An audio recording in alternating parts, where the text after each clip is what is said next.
Henry Ford said, "Whether you believe you can or you can't, you're right."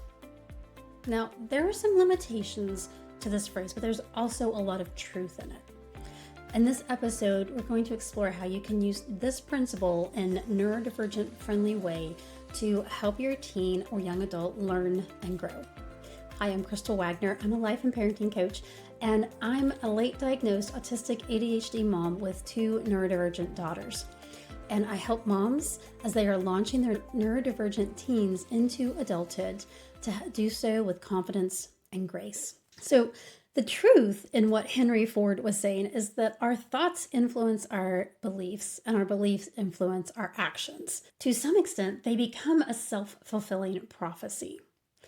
When you point out what your child is doing wrong, they have little incentive to try again or to try it a different way. They start believing they can't do it right. They have a critical self-view, and so why bother?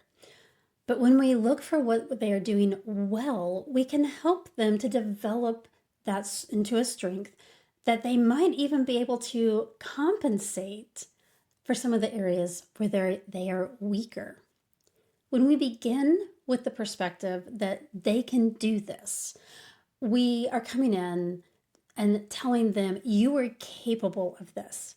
As we talked about in the last episode about being a new or baby adult, they might need some training, but they're still capable of this. So you might ask what information, support, or resources they need in order to be successful at what they're trying to do. I do this frequently with my daughter.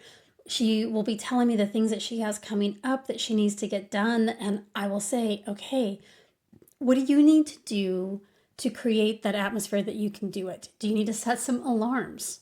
What do you need from me? Do you need to send some emails that you're not quite sure what to say that maybe it would be helpful for us to think through? But the key here is that I'm giving her the agency and ownership. I'm asking her, what do you need to be successful? And I'm there to be a safety net or a lead rope, if you're familiar with rock climbing, instead of a harness. I'm not holding her in place. I'm not lifting her up each step of the way. Instead, I'm here providing that security. So if I'm being a safety net and she falls, I can be here to help catch her and help her get back on her feet.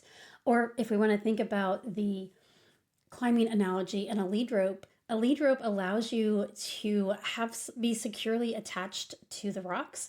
But if you fall, you are still going to fall, but you won't fall all the way down.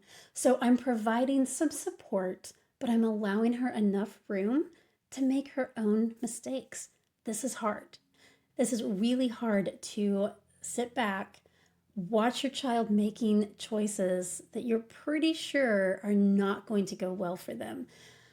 And at the same time, they're adults. So what can we do? There have been times that my husband and I have told our daughters, we think we need to have a conversation about this particular area that it seems like you're not stepping up, seems like you're making some poor choices. But in the end, all we can do is provide that information. This is our perspective. This is what we're seeing as adults who have gone through the process. And we have to let them decide if they are willing to make a change, to accept our help, to do something different. And I will also say that the support they need is going to vary depending on the child and depending on what else is going on. It is important for you to be aware, if you are wanting to provide this support atmosphere, that you have a little bit of an idea what's going on in the rest of their lives. For example, when our daughter steps up and takes on a new challenge, when she is acquiring new skills for this adult life, some of her other skills backslide a little bit. She's not able to grow and maintain at the same time. For example, when she did an internship, it was harder for her to maintain some of the executive functioning skills of daily living. And during those times, I stepped in and said, hey, would it be helpful if I help you by coming to clean alongside you? We'll clean your apartment together and we'll have some fun while we do it, and then we'll go out and have dinner afterwards. I didn't do it for her, but I recognized that she needed some extra support during this time when the internship was requiring a lot from her mentally and emotionally. It will likely be a constant roller coaster, these ups and downs as they're navigating new skills, new mindsets. They are growing and developing. And at the same time, they're going to have times that it's not going as well, or maybe just areas of their life that it's more challenging. Knowing that this roller coaster of abilities, support needs, just this experience is a part of the process has helped us to provide support in a grace-filled way. It is important also to know when to step in and when to step back. You have to know your child, you have to pay attention, and I would say not step in too soon. There are times that we see what's coming up and we think, oh, maybe I should offer to help out in this situation, when this could be an opportunity for them to learn what they need in that situation, that if we always provide it, they don't always know. For example, there may be times when my daughter, who really struggles with executive function, needs to be at a certain place at a certain time. And I know that if she doesn't make it, it's not going to be the end of the world. If she does not proactively ask me for help, I might step back knowing that I might need to step in, but I don't want to do so too soon, and let her think through, oh, I should have asked mom for help. And she's learned from those situations, and she's much better now at recognizing when situations are going to come up that she needs to ask for extra help. It's hard to stay back and not to step in too soon. And it's important to know your child, because each of my daughters needs me in different ways and need me to step in at different times. And so I've had to learn to watch for the cues that they're completely overwhelmed and they're not going to be able to notice when they need help, versus when they could have a learning opportunity that would help them be more successful in the future. They need to experience some of the struggle. And as they do, they're going to be gaining some new skills.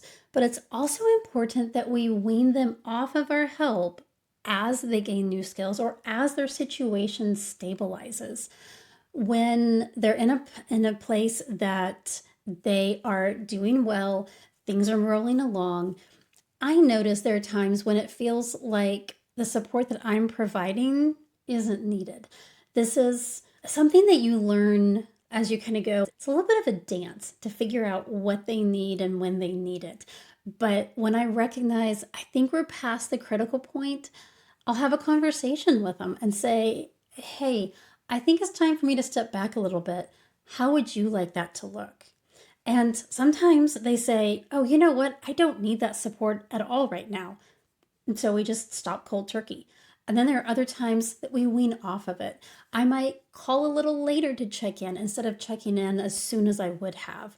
Or I might be able to say, how about I just be present while you do that task, instead of me walking you through the task.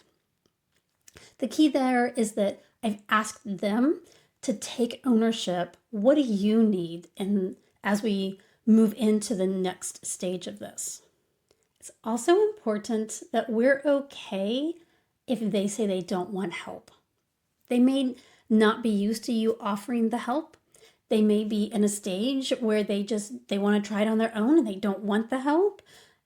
They may just be feeling independent and thinking, I'm going to do this myself.